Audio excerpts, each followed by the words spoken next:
The life and sad ending of Leon Russell. The ultimate rock and roll session man, Leon Russell's long and storied career included collaborations with a virtual who's who of music icons spanning from Jerry Lee Lewis to Phil Spector to the Rolling Stones.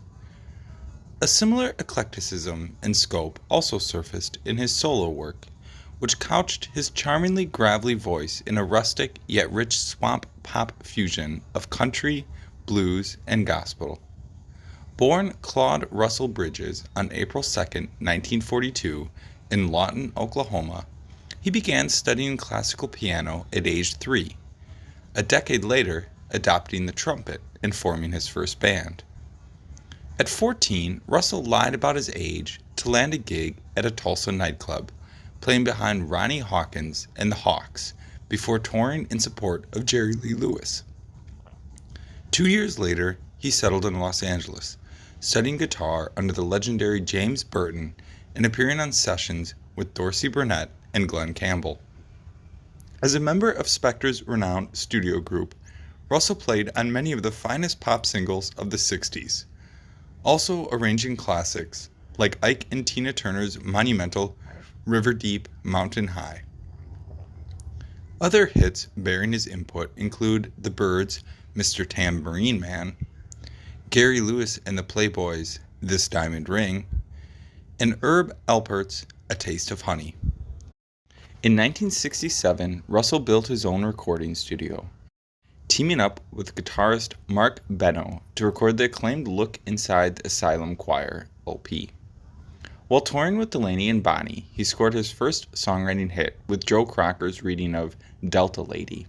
And in 1970, upon founding his own Shelter Records imprint, he also organized Crocker's legendary Mad Dogs and Englishmen tour. After the subsequent film earned Russell his first real mainstream attention, he issued a self-titled solo LP, and in 1971 appeared at George Harrison's Concert for Bangladesh, following sessions for B.B. King, Eric Clapton, and Bob Dylan. After touring with the Rolling Stones, Russell increasingly focused on his solo career, reaching the number 2 spot with 1972's Carney, and scoring his first pop hit with the single Tightrope. While the success of 1973's 3 LP set, Leon Live, further established his reputation as a top concert draw, response to the country-inspired studio effort, Hank Wilson's Back, was considered more lukewarm, as was the reception afforded to 1974's Stop All the Jazz. The 1975 album Will-o'-the-Wisp, however, restored his commercial luster, thanks in large part to the lovely single Lady Blue. In June 1975, Russell married singer Mary McCreary. The following year, the couple collaborated on The Wedding Album, issued through his newly formed Paradise Records label. Also in 1976, the Russell penned This Masquerade earned a Grammy Award for singer George Benson. Russell and McCreary reunited for 1977's Make Love to the Music, and upon completing the solo Americana, Russell teamed with Willie Nelson for 1979's Willie and Leon.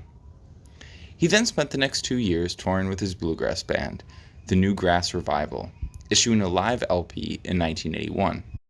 Although Paradise shut down later that year, the label was reactivated for 1984's Hank Wilson Volume 2 and Solid State. Russell spent the remainder of the decade largely outside of music and did not resurface until issuing the Bruce Hornsby-produced Anything Can Happen in 1992. The album appeared to little fanfare, however, and another long period of relative inactivity followed prior to the 1998 release of Hank Wilson Volume 3, Legend My Time. Facing the Crowd appeared a year later. Moving into the new century, Russell issued Moonlight and Love Songs, an album of cover songs, in 2002, followed by Angel in Disguise 5 years later in 2007. A trio of releases, Almost Piano, Bad Country, and In Your Dreams, appeared in 2008. Russell's years in the wilderness ended in 2010 when longtime admirer Elton John contacted the pianist about recording a duet album. Produced by T-Bone Burnett, the Union was greeted by strong reviews and sales, reviving Russell's career in a single stroke.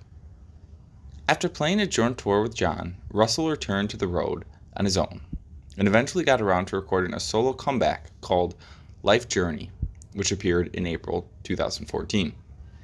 However, Russell's health had been in decline, and he died in his sleep in his home in Nashville on November 13, 2016.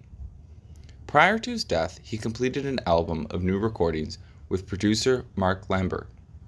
These sessions came out as On a Distant Shore in September 2017.